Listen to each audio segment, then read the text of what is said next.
this house. For we know you are here. And we just want to bless you in the awesome mighty name of Christ Jesus. Amen, amen. You may take your seats. We as the congregation of Holy Spirit-filled Ministries, we want to wish, or not wish, we want to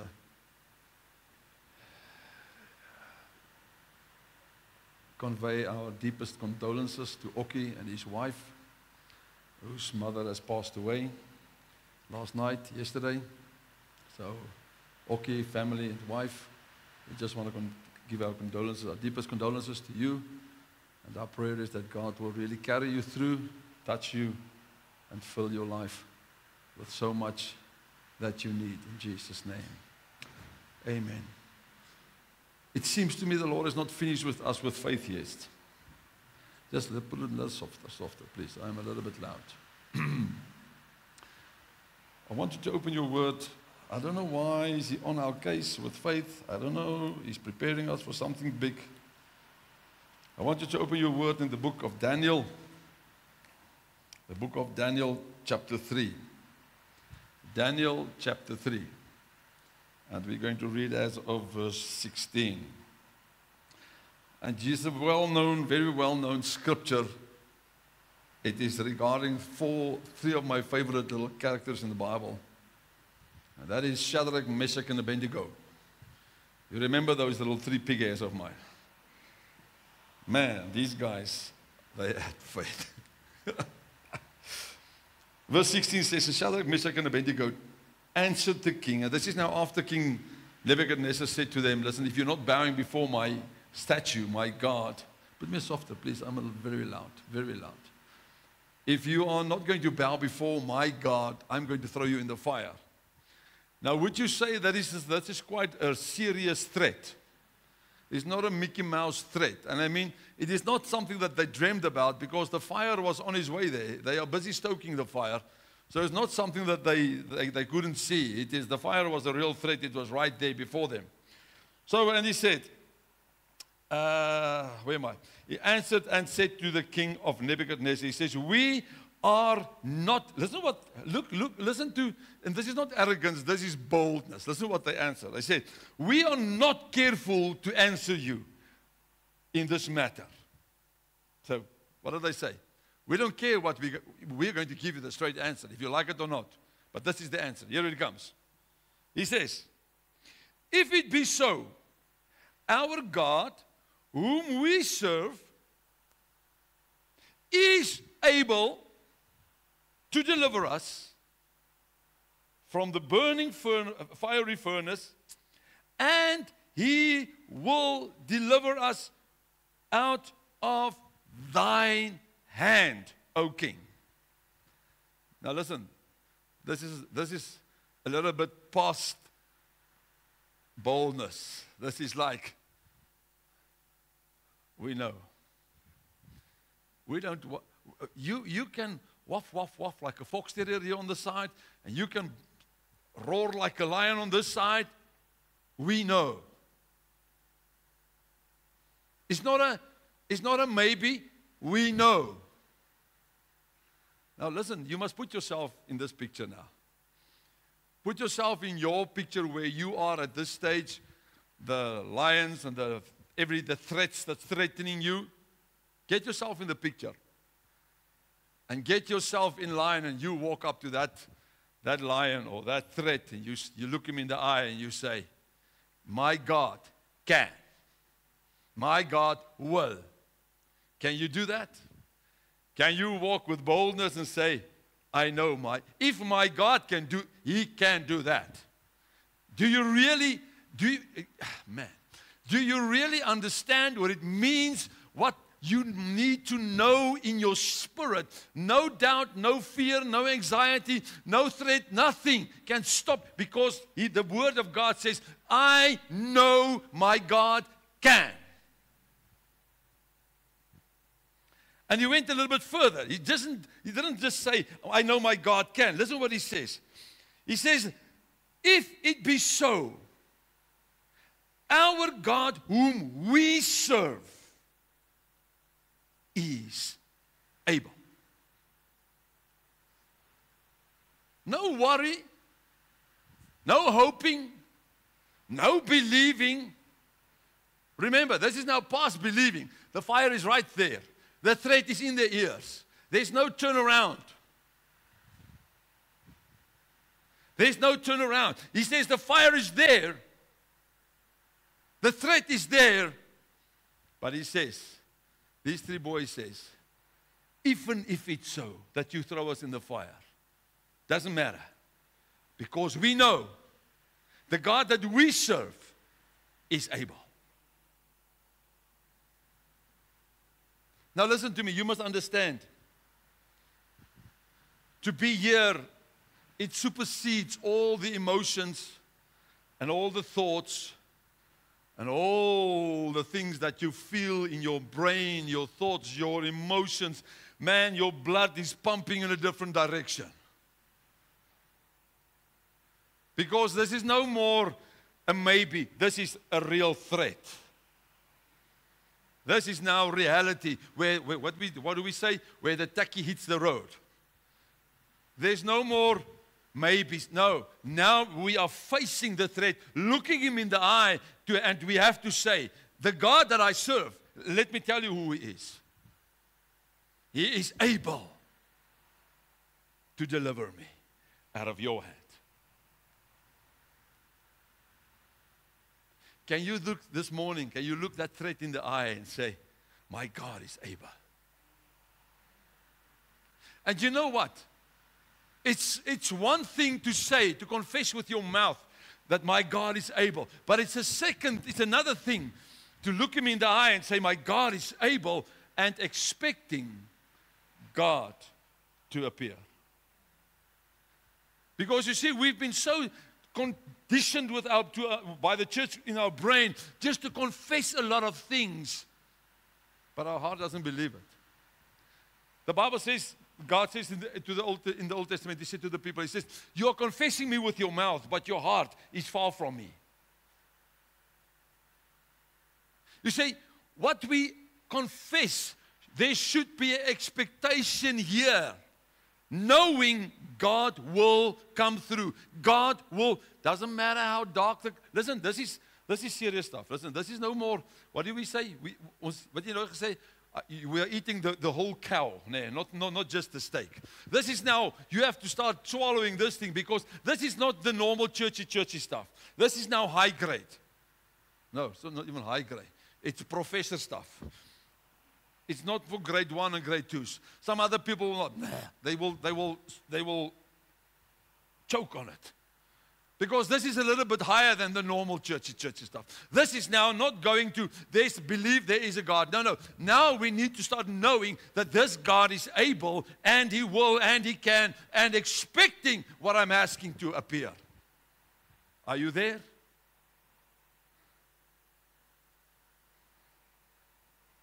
Even though the threat is right there in the eyes.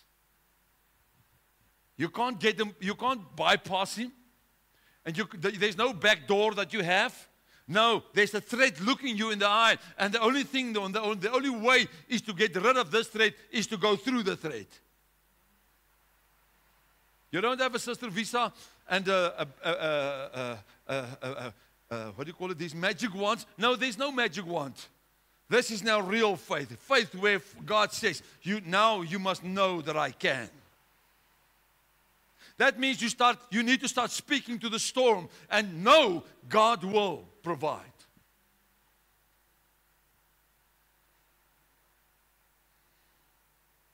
These three boys, I mean, get yourself in this picture. I don't know how many people was making out of the folk of Nebuchadnezzar's kingdom. Let's say there's 1 million people. Just for in case, just for argument's sake. And he says, bow down. And the whole 1 million people bow down except 3. There they stand, in the middle. What the heck is happening there? Are they ill? Can't they bend? Or what's the problem? Go and investigate. Imagine the people around them. Bow down, bow down, bow down. The unbelief. will always be in your ears from the sides, from your family and even your church members. No, it's too big. No, it can't happen. Yes, it can, because I serve a supernatural God. If God can heal this man from a disease that's actually supposed to kill him, to kill the human race, God can do anything.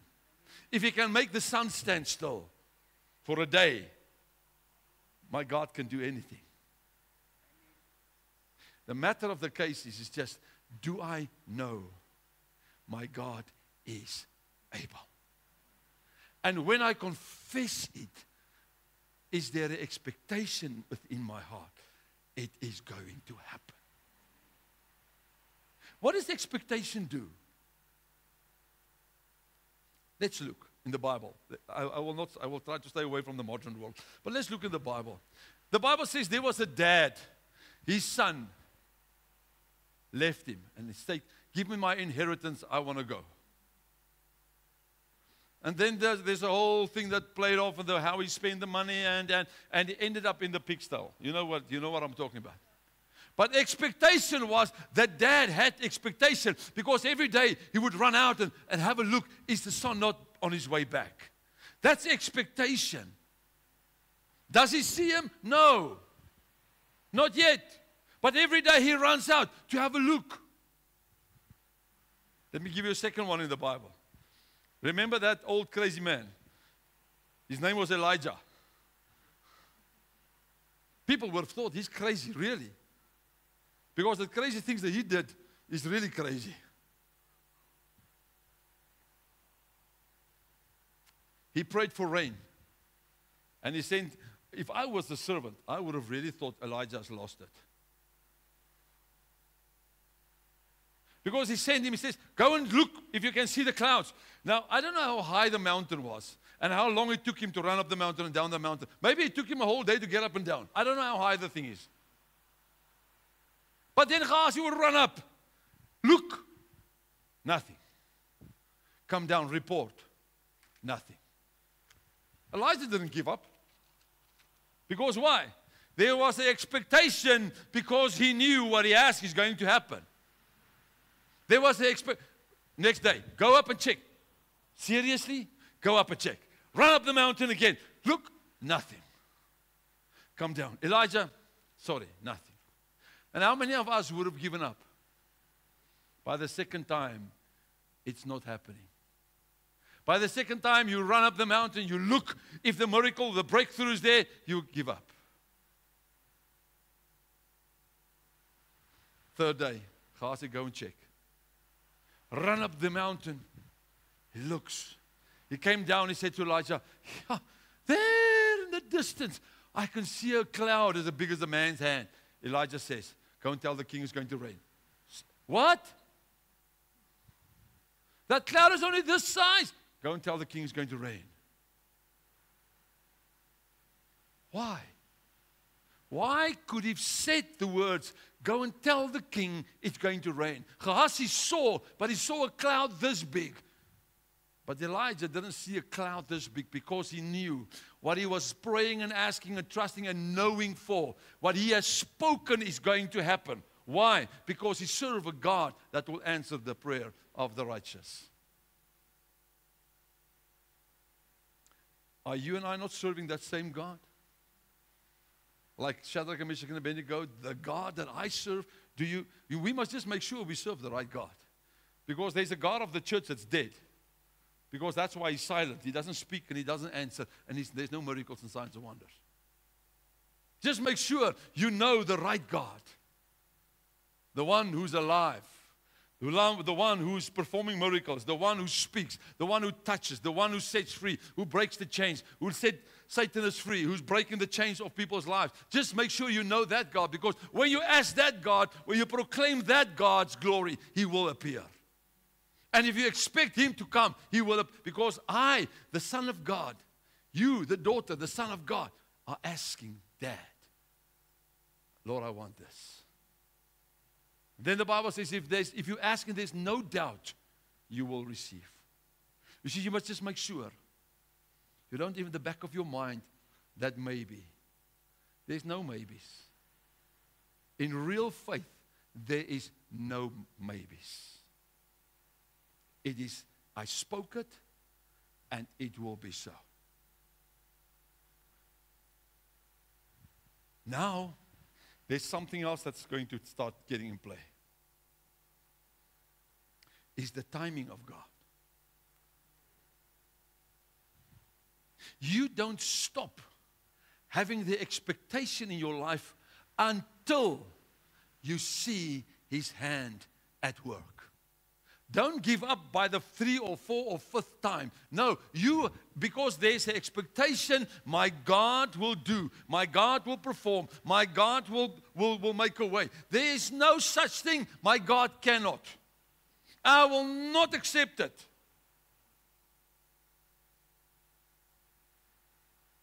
But you see, God's ways is quite different to our ways. And this is where we struggle. This is why we give up. Let me read you why. On the same chapter, Daniel 3. Now they went, because the 2nd or the 3rd time the king gave them a chance to bow. They didn't, because they said, my God. You see, sometimes Satan will come to you and say, you see, just bow down. Just bow down to my kingdom, and I will save your life. Just bow down to my kingdom, and I will give you what your desire is. These 3 men said to the king, we don't care. We don't care about your reward, because your reward is not my God's reward. Let me tell you, king, if you ever thought that my life is in your hands to save, you are mistaken. You are mistaken that you think that my life is in your hands to save. But let me tell you and let me assure you, the God that I serve, my life is in His hands, and He will save me, and He will save me from you. Are you that? Can you be that bold, looking at that snake in the eye, or that challenge, or whatever that you face? Can you tell Him, my life is not in your hands. My life is in the God of heaven and earth. Even you're going to let happen what is going to happen. Let me tell you what my God's going to do. Let me show you. Let's read. Now, King Nebuchadnezzar stick to his promise. These guys didn't bow. What did he do? He threw them in the fire.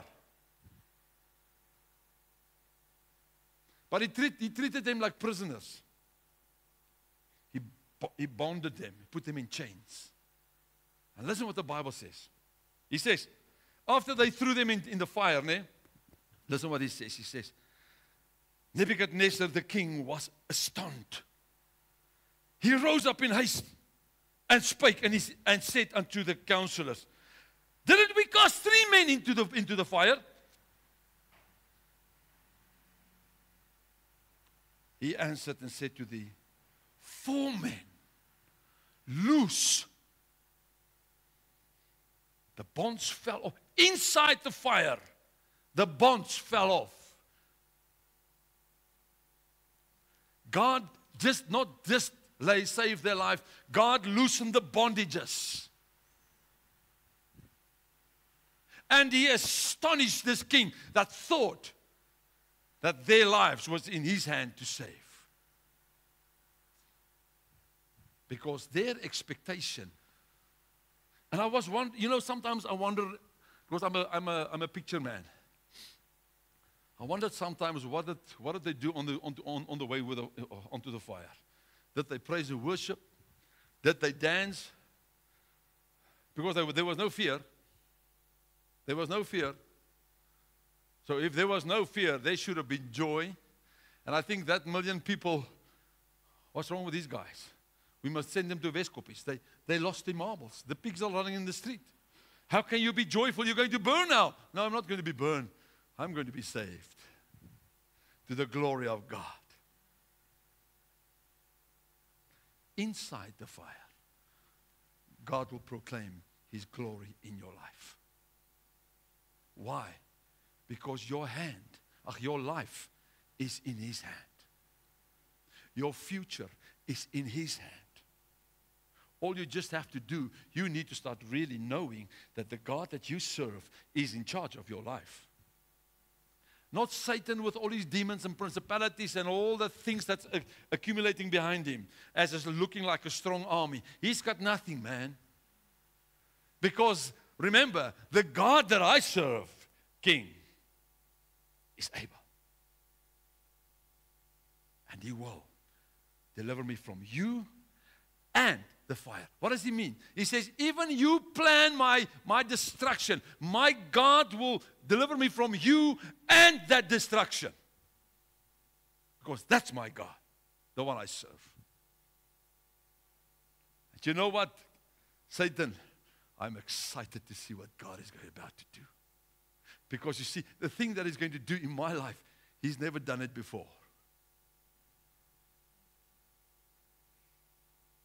God is not a copycat. He doesn't need to copy. He's an original creator. Why will you then fear what man can do and say and plan? If God of the heavens is in charge of your life, if He is the planner, the fulfiller of your destiny, why will you fear what man say or do? You know, there's a scripture in the Bible that says, whose report shall you believe? Do you know that scripture? Maybe Andre can put it on the board. And then the answer comes, he says, I will believe the report of the Lord. What is God's report on your life? In Jeremiah, he says, my future for you is not a future of destruction, but of prosperity. So why will he make you, bring you to destruction? That's not God. That is the threat that you are allowing. You know what? Maybe it's time for us to start getting excited, like Paul says. Count it joy when you fall in all sorts of tribulation. Maybe it's time for us to really start rejoicing. Maybe it's time for you really to start jumping up and down because you're excited to see what God is going to do. Maybe it's time for you to start proclaiming, not just proclaiming, but knowing what you're proclaiming God is going to do.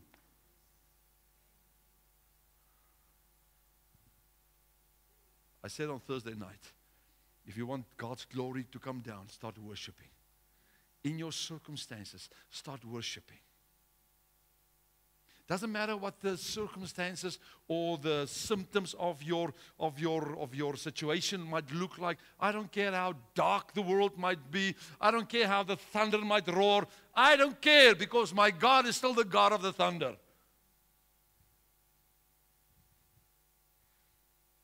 Mankind can say no, but when God says yes, it will be yes. Your bank manager might say, you've got no chance. The doctors might say, you've got no chance. Your family or your work colleagues or whoever might say, you've got no chance. But when it comes to my God, I know my God can. He's able. I've got all the chance in the world because my God is the God of the world. And He will change it. Thank you, Jesus, for calm.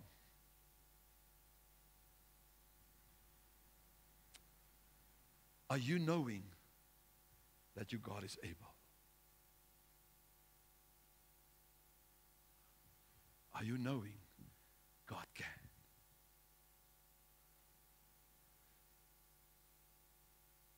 You see, we have been so programmed by our religion that everything must make sense. If I do not understand the Bible, it doesn't make sense. If I do not understand God's way, it doesn't make sense. Then if it doesn't make sense, I don't believe it, because then it cannot be true. Let me tell you, it's quite the opposite. If it doesn't make sense to you, that's when God operates, because God doesn't make sense. Because 1 and 1 doesn't make 2, it makes 11.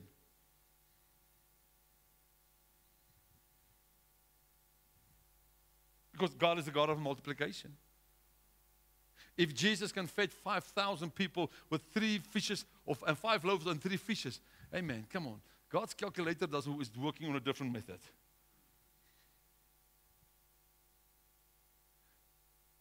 All He's expecting of you is just to start changing your mind first and getting alive in your spirit, knowing, man, I want to see what God is going to do with no threat. I don't believe the threat. I don't want to I won't even feed the threat. No, I'm going to feed my faith because I know my God is able. And man, like I say, it's sometimes in the storm, in the fire, only then that He comes through. Not on the way there. So why? That's why Jesus called these disciples. I would like to know what He will call us today. If He called these disciples, you of little faith. I'm actually scared to know. Because His disciples saw what He did. They experienced everything that He did. And yet, they still haven't got no faith. We have not seen what He has done. We haven't experienced what He has done. What will He call us? I'm scared to know.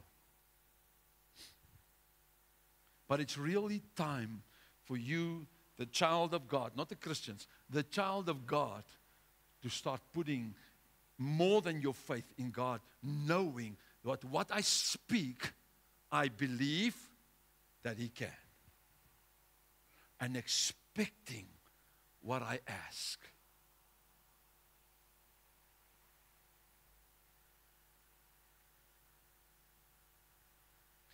You know, these guys, what you don't realize is when they stood there in front of the king, they got a death sentence. Do you know that? They got a death sentence. Doesn't matter about the circumstances. It can be illness. It can be whatever you like. They received their death sentence. What do they say? My God is able.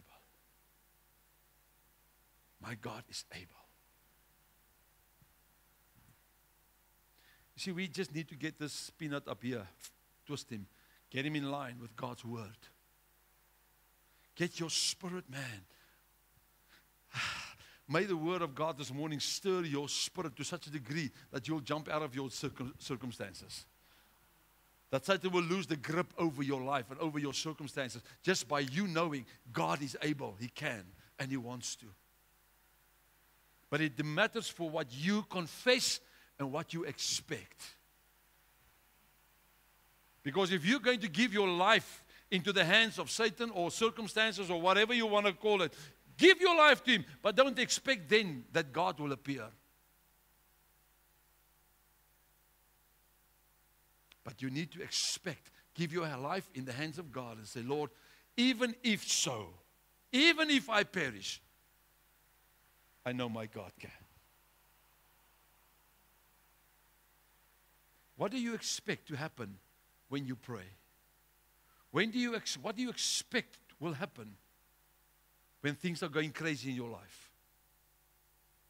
And you've got no foundation built on God and say, I know my God can. What do you expect to happen? Why do you expect a miracle if you don't expect it to happen? Why? Let me give you a quick piece of advice. Every one of us experienced it at one day or at one time or another. We experienced through faith that Jesus Christ forgave us. Am I right? What evidence do you have? Tell me. What evidence do you have that you are saved? You've got nothing except faith. By faith I receive. By faith I give my life to Him. Now, how do you expect to receive a miracle?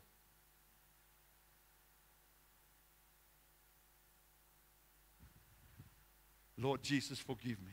Thank you, Lord, I receive. Lord, heal this man. Thank you, we receive by faith.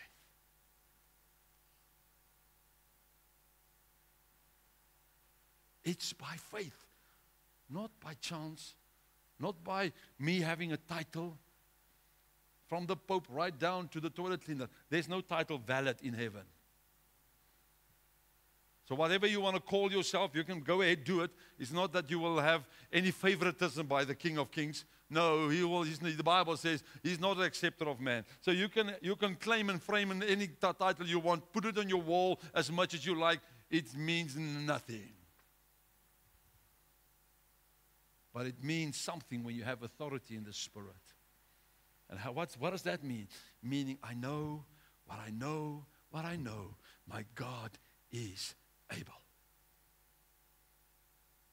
And when I ask, I'm expecting to see His hand at work. Because why do I pray if I've got no expectation? Why do I ask if I do not have expectation that He will answer? Let me ask you quickly, how many of you are willing to buy something from, I'm not going to say names now, you know, over the post? Now I'm getting sued.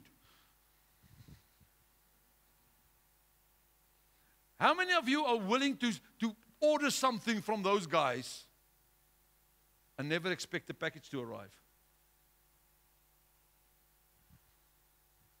Are you willing to do so? But you're doing that with your faith. You're asking not to expect. You're asking the Lord for something you don't expect it to happen. Why do you pray? Why do you believe? Why do you come to church? Why do you serve Jesus? Because Jesus says, He says, the things that I did and greater things you will do. Do you expect the greater things to happen in your life? Do you expect the things what Jesus did that you must do it? Are you really expecting it to happen? Oh, no, not for me. It's for the pastor and the prophets and the priests. Please, get rid of your title.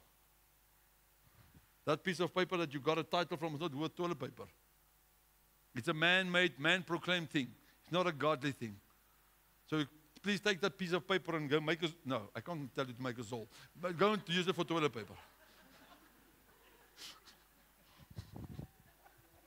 That will be the wrong advice. Sorry.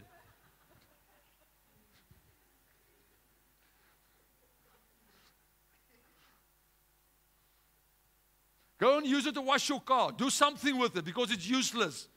In God's kingdom, it's useless. In this world, it might mean something for someone, but in God's kingdom, it's useless. Sure, that was wrong advice, ne?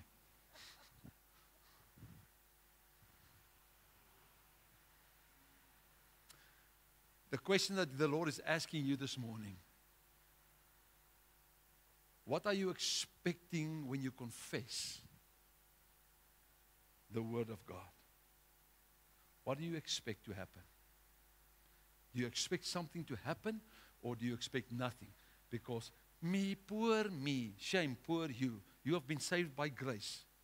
Can you understand that you are an heir of the Father, a co-heir to Jesus Christ? Can you understand that? You've been given authority. You've been seated in heavenly places. Do you understand that? God's giving you His fullness and He's staying within you. Why are you not utilizing it? Why are you not using it? Why do you not believe it? That God can.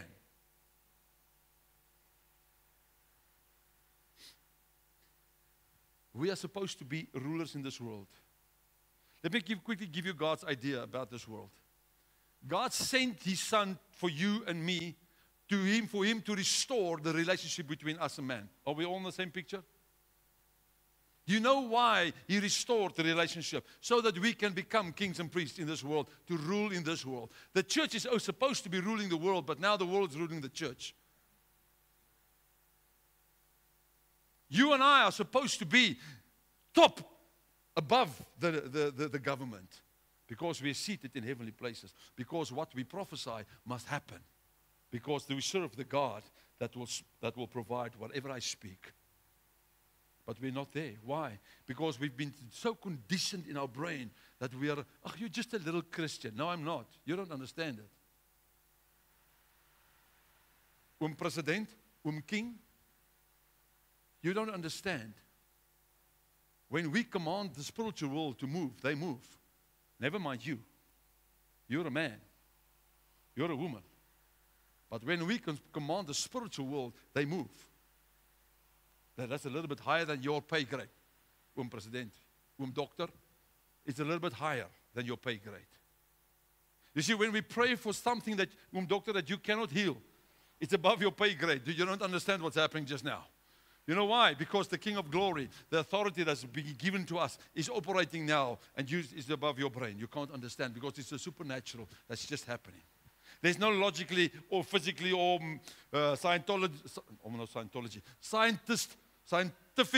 is the right word. Scientific explanation of what God is doing. You don't understand it because God is operating in the Spirit. The thing is, the church doesn't believe it. We're not living it. We're not operating it. Because the Bible also says, He says, I walk by faith and not by sight. That means, so what the things I do not see, I call them and I speak it. And I believe it. Are we there? Are we there? Can you look your threat in the eye and say, in the name of Christ Jesus, it will not happen? I prophesy life over dead bones. It's a different kind of faith that I'm preaching to you this morning. And it's now a month that the Lord is on our cases with this faith story now. It's a little bit of different faith than the church is normally used to. Do you want to start seeing miracles and wonders and signs in the church again? Start knowing your God can. You will see things happen in your life. You will see things in your life change because you're expecting God to operate, God to move, and God to change. But the thing is, the church has never seen His hand at work. Only a few experience His hand when God touches and heals people from something that no man has got an answer to. Man wrote the death certificate. It's done. It's complete. It's done. Just pick up your coffin. No. You don't understand. I'm not picking out my coffin. I'm picking up my next car. I'm picking out my next move. Because my God, the God that I know, the God that I serve is able. And He's in charge. My life is in His hands, not in your hands. I've got a friend. He had cancer, I think. Well, I know him for 20 years, so say 25 years ago, the first time he had 3 times cancer. But the first time he had cancer. And he said, his testimony to me was, he says he started writing and putting tags on all of his furniture and the bowls and the flowers and everything, who's getting what. Because the doctor said to him, you've got 3 months. And he was like paralyzed, like this man, he couldn't walk. He was in a wheelchair, weak. And he started labeling everything in his house. And one day, he says, he just woke up that morning and he said to himself, I'm not going to die. I will live. This is 25 years ago. The last time he had cancer was 16 years ago. For the 3rd time. I remember the last time that he had cancer, we prayed for him. He had something inside here. This thing was growing, and as we started praying, this thing started shrinking, until it's gone. Everybody's, what's happening? How can it be? Yes, it can be, because you see, God is glorifying His name through your circumstances. There was a blind boy. And his disciples asked Jesus, he says, who sinned, his father or mother? Jesus says, nobody sinned. Now, why is he born blind? What do you think Jesus' answer was? The answer is so that my Father's name can be glorified. What does it mean? You and I are supposed to do the things that Jesus is supposed to do or did to glorify the name of the Father. But we've been so programmed that we are useless, powerless, godless, that we can't do anything. Instead of the church building your faith, telling you who you are, who you can be in faith and through faith, we tell you how Satan has got a control of your life through sin. No, Jesus came to break the curses. Jesus came to set the captives free. Jesus came to heal the brokenhearted. Jesus came to forgive the sin so that you can walk a road of victory. I was a sinner saved by grace. I'm no more sinner. Jesus never introduced an AA meeting. Hi, my name is Ferry and I was a sinner. No, I'm not. Many years ago, 1985, was the last day of my life that I was a sinner. Known, labeled as a sinner. A week later, man, all the labels fell off me when I got baptized. You remember Galatians 3:27? I got dressed with a heavenly dress. The head of heavenly clothing. Put Galatians 3:27 on the board for me, please. I got dressed with Christ Jesus. No more labels of sinners. Now, when you look at me and when God looks at me, and that's why Satan hates me so much and hates you so much. Because when I got dressed, man, all he can see is he can see the Son of God, the righteousness. I'm not a sinner anymore. I'm a child. You can't be a sinner and be an heir to the Father. You can't. You can't be both. You must either be one or the other, but you can't be both. So get rid of that monkey suit that you're wearing. That, oh, I'm just a poor sinner. No, get out of it, please. Start getting boldness in your life, knowing that I can run boldly to the throne of the Father and I can speak to Him whatever I ask. And whenever I speak in the name of Christ Jesus, that I will receive. Because Satan got it right through the church's teachings and all the nonsense that's happening in the church to make you feel like a Mickey Mouse, that you are poor and powerless. No, no, no, no. Satan, you've got the wrong version of the Bible. You must come and read my Bible. My Bible says, I am who the Bible says I am. Number one. Number two is, I am more than a conqueror through Jesus Christ who strengthens. Listen, Satan, you don't understand. He doesn't make me a conqueror only. He makes me more than a conqueror.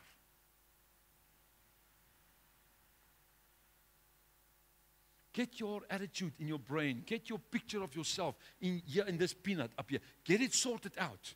That you can really start knowing that God is able. God is really able to do the supernatural things, even in your life.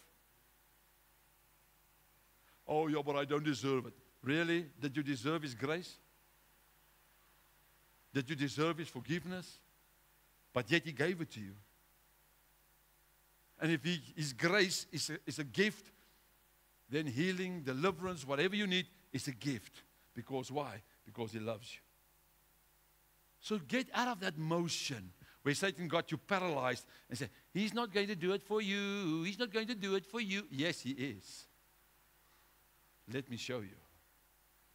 Father, as of tomorrow morning, I'm going to run out, look down the road and see when is it coming. I'm going to start having an expectation in my heart that you are going to, and you will be able to do it. I'm waiting for, I want to see when it's coming. I want to see when that post wagon stops in front of my door. That name that I cannot say. You know what? That through the post. I can't say. So I wanna, Lord, I'm expecting that package to arrive. I don't know how the scooter is looking or the car. I don't know what the method, but I don't care. I'm expecting it to arrive. Do you know why some people are using the snail mail? Do you know what snail mail? The hand post. You know, the hand delivery. Because their faith is so little, they can't see it in a distance. So God sometimes gives it the desire, but it's years after they've asked, because there's only snail. You must use the new technology. We call it tongues. It's fast. You speak it, and it's in heaven. Get your desire to heaven in an instant. New technology. It came when the Holy Spirit came to the earth. It's quite old, modern version, but in the Spirit it's quite new. That thing that you're scared to use, those tongues that God gave you. Yes, those tongues that your brain cannot understand, those ones. Not the ones that you can speak and understand. Not those ones. Yeah. God is able to do above what you can ever imagine. I know you cannot even imagine God coming through for you in what circumstances you are this morning. But let me tell you, He can. He can. I don't care if it's financial breakthrough. I don't care if it's your job. I don't care if it's healing, deliverance. I don't care if you trust God for you to save your family. He can and He will. You must just be on the lookout. Pray for that hooligan of a brother of yours that's doing all the wrong things. And he's someone spiteful and going to do the extra stupid things. Go and pray for him. You will see how God changes your life.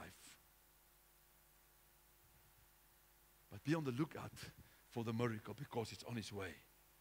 Because I've asked, I've received, I thank, I received, I testify, and I'm aligning my life. For when the miracle comes, I'm ready for it to operate. Stop not planning your future like they told this man. You won't see tomorrow. How many years has that passed? 7 years passed and he's still here. And he's still, now the future is even looking brighter than they ever told him. Because God is busy not just restoring that. There's other parts of his life that God is also busy. Man. Can't you get excited about this Jesus? He's busy restoring everything that you've lost. But just accept it. Just wait. Say, Lord, I don't know how you're going to do it. And I'm not going to accept the symptoms. You know, all this, what do they call the summons and all the things. No. Bring it on, Jesus. Bring it on. I'm expecting the miracle. Because the threat can be as loud as it can. But my God is more powerful than any threat. The matter is just, do you really believe it? Hebrews 11 verse 6. I want you to take this scripture and pluck it on your fridge, pluck it on your windscreen. If you need to pluck it on your windscreen, just not in front of your face, please. Put it on your windscreen, put it on your mirrors, put it on everywhere you want to put it on. He says, but without faith it's impossible to please Him. But now, this is the first part. Now look at the second part. He says, for he that cometh to God must believe, number one, that He is, and number two, that He's a rewarder. What does that mean? The breakthrough is coming. The answer is coming because my faith is in place. My faith stands upright. My faith is not going to die. No, my faith is going to be resurrected. Because as of today, I will have expectation of to see what God is going to do in my life. And you know what? I'm really glad that you are here this morning, and everyone who's looking over the internet this morning. I would really love, even if you can just let us know what God is doing in your life. I want to have the testimonies. Listen, you don't understand. I'm not asking, I'm not hoping. I know. I speak it. Thursday night we had someone here. They couldn't sleep. And I prayed what God ever laid on my heart. I prayed and I said, I know. The testimony came this morning. I sleep like a baby. Praise God. I know. He will. And I dare you to trust my God. I dare you to put Him on the what do you call it? Not on the spot, but I want to challenge you to trust Him. I stood there this morning, I said to the Lord, Lord, I'm going to be like when He gave me the word and I heard, and I said, oh my God, where are you going with me to this morning? And I said to Him, Lord, I'm going to be like Peter. I'm going to get out of the boat this morning. I'm going to trust You like I've never trusted You before. I'm going to trust You above what my brain can think or my emotions can feel. That's where I am this morning. So I want you to understand where you need to go. That doesn't matter what your brain says it's impossible, with God it's possible. I need you to start trusting God, to know He can. But you need to start prophesying with your lips. You need to start speaking life with your mouth. That's what you need. Because when you speak it, you believe it, and He will perform it. But you need to get to that place where you get out of the boat, out of your little comfort zone. Say, Lord, it's impossible to walk on water. Completely. The law of nature, the law of the world, everything is against it. And they will not advise you to do so. And many people have tried it since. And I only know about Peter who did it yet. I haven't heard about someone else who did it. But do you know why he could do it? Because Jesus said, get out of the boat. He didn't do it by himself. I would think he would have escaped. But because that's what Peter said to him. He says, Lord, if You command me, I will get out of the boat. And Jesus said to him, get out of the boat. And all of a sudden, what happened? I mean, that two little feet stand on water that was going like wobbly, wobbly, wobbly. I think it would have been a very, very odd feeling to stand on water and just and you're not sinking and the waves is going this and the water is moving like this. I think it should be awkward. Your brain should, what are you doing now? Are you stupid? You're really stupid when you think you can walk on water. Yes, but you see, Peanuts, shut up, because Jesus said, I can. Now this morning, Jesus said to you, get out of your boat, trust me, for I am the God of the supernatural. I am the one who heals. I'm the one who performs the miracles. I'm the one who set people free from Satanism and devils and demons and powers. I'm the one who breaks the curses. But all you have to know is, do you know that Jesus can? I want you to close your eyes. And I want you to allow the Holy Spirit. And I pray that God, this word will, as of this morning, they will stir up so much faith within you that this congregation today, what's today's date? The 16th. Am I right? The 16th of November 2025 will be a change in your life where God walked into your life and changed your faith system, your whole belief system. You know that God can, wants to, and is able to do. But all you have to do is say, Lord, here's my hand in your hand. I don't know how. My brain does say stupid, but here I am. I'm jumping. I'm getting out of the boat. In the water, it seems that you can't walk on water. But because you said I can, Lord, I'm going to trust you. I am going to walk on water. The doctor said it's done. I know, doctor, it's not done. You are done with me, but God is not done with me. The bank manager said it's over. It's not over till my God says it's over. And Satan can put as many stop streets and as many hurdles in your life. God will take you through every hurdle, and He will open every closed door that needs to open. And He will shut every door that needs to be shut. And He will quiet every tongue that speaks against you. Because God can. The only thing is, do you believe it? Will you start confessing it? Say, Lord, this morning, I'm taking my deliverance. I'm taking my breakthrough. I'm taking my healing by faith. And I don't care what symptoms and circumstances look like. Lord, I am confessing this morning that I am your child. You, the God that I serve, I know you can. Are you going to take that this morning? Make it your own.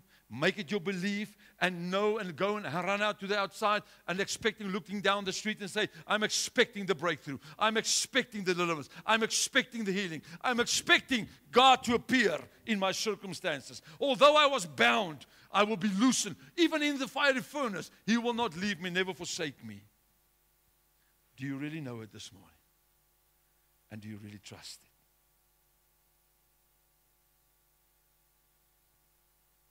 Do you really know Him? And do you really trust Him? No. Do you trust Him? And this morning it will be